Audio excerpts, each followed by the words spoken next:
on the tattered edges of a region torn by conflict, the tattered edges of a detention camp for the families of ISIS militants, including Canadian women and their children.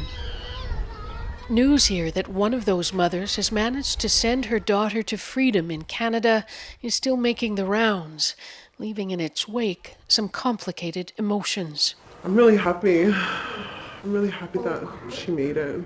This Western Canadian mother says she couldn't make the same decision. We've altered her voice at her request. I don't think it's something I can do. I think psychologically I don't think I can bear it, without my children, All the Canadians we met asked for anonymity.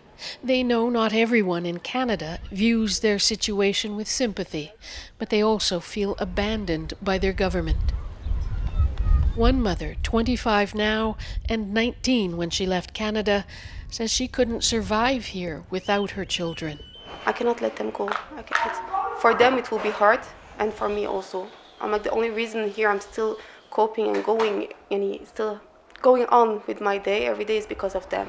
We spoke here today to the mother of the little girl now back in Canada. She didn't want to speak to us on camera because she wants to protect the identity of her daughter, but she did tell us just how difficult it was to make that decision. She also said some of the other Canadian mothers here in the detention camp are worried that if they do manage to get their children out, the Canadian government will forget the mothers left behind. It's just a fraction of the anguish housed behind the barbed wire, but inevitably finding voice. Another Canadian approaching, shielding her face, but begging us to photograph her 6-year-old daughters, pointing to lesions on her skin. She's Canadian born. Why is she still here? I'm tired. Every day I'm in fear. Give me that judgment. Why are you judging my kids? A lot of heartache in that camp, Adrienne, and a lot of stress. The sense that for a mother to decide to send her child on without being able to go with her might be an act of bravery, but also an act of despair.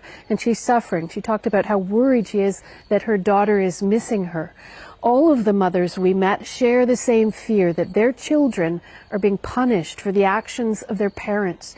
And that's something human rights advocates condemning Canada say too. Adrienne. Thank you, Margaret. Margaret Evans in northeastern Syria tonight.